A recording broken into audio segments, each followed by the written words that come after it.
Hoje a gente vai aprender uma regrinha cabalística, uma lei cabalística do universo, que fala sobre ego, orgulho, humildade.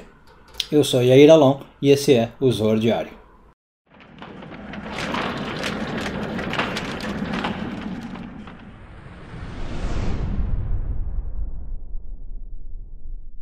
Essa semana continuamos a ler a porção de Hayei Sarah e vamos focar hoje nos parágrafos 21 e 22 do Zohar, segundo ano de leitura. Bom, o Zohar ensina para nós uma regra espiritual que diz o seguinte: aquele que é grande, na verdade é pequeno, aquele que é pequeno, na verdade é grande.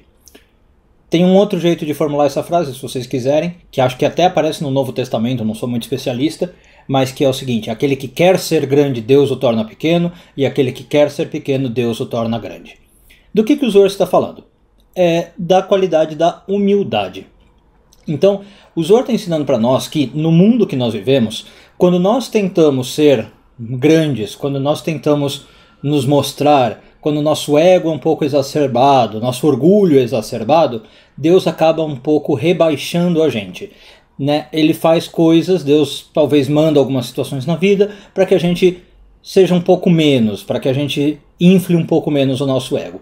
E o oposto também é verdade. Quando eu sou uma pessoa que não tenta se exibir, que não tenta aparecer, que não tem o ego inflado, o orgulho inflado, Deus me considera grande, Deus me eleva. De onde que a gente aprende isso? Né? Da onde que o Zohar está tirando esse ensinamento? Basicamente de uma história muito bacana que eu vou contar resumidamente para vocês, que é da hora que o profeta Samuel precisa escolher o novo rei de Israel. Então, só para vocês saberem, já tinha o primeiro rei de Israel, que é o rei Saul, e o profeta Samuel é enviado por Deus para escolher o novo rei. E ele vai até a casa de um homem chamado Ishai, acho que em português se chama Jessé. E quando ele chega lá, o Ishai, né, então sabe que o profeta está procurando um rei, o que ele faz? Ele mostra o filho mais velho, que era todo grande, valente, bravo, um cara, né, assim, vigoroso, típico para ser realmente um líder militar, como era um rei naquela época.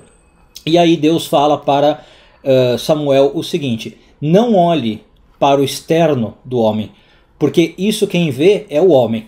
Deus olha o coração. Então não procure como rei aquilo que você acha que tem que ser um rei. Externamente alguém forte, externamente alguém grande. Eu estou olhando o coração, Deus fala para Samuel. E aí, então, o Samuel fala: não é esse o filho que eu quero. Aí o Jessé mostra o segundo filho. Samuel fala que não é aquele. Mostra o terceiro, mostra o quarto, mostra o quinto e assim vai.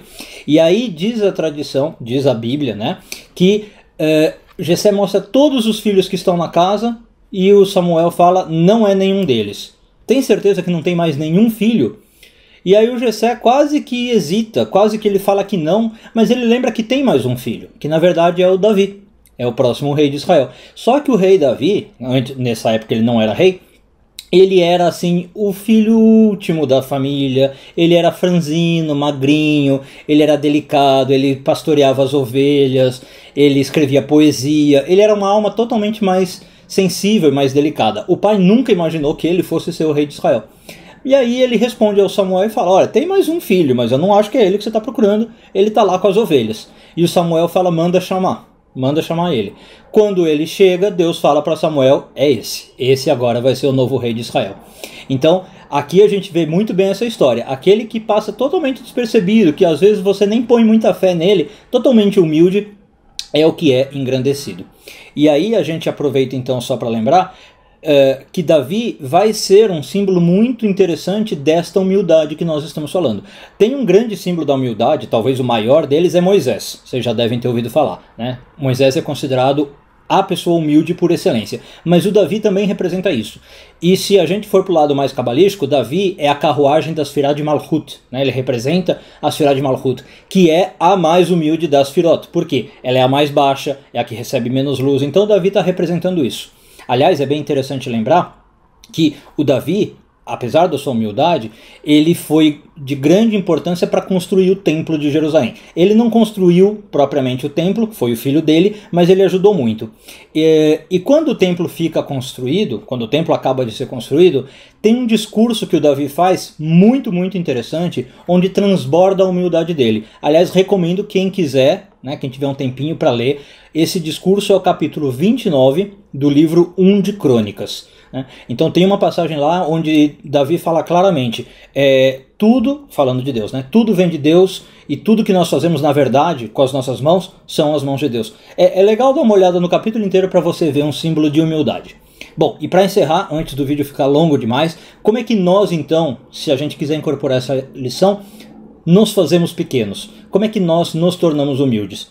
A Kabbalah diz que uma das melhores coisas é a gente lembrar que a gente não está sozinho no universo, que a gente não é o centro do universo, não achar que o mundo gira ao nosso redor, tem o rei na barriga, como alguns falam em português.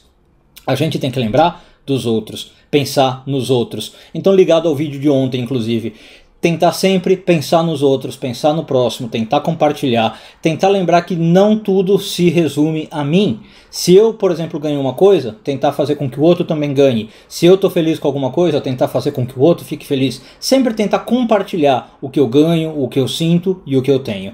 Isso com certeza ajuda a baixar o nosso ego e aí a gente é aumentado espiritualmente. Um bom dia a todos e tudo de bom.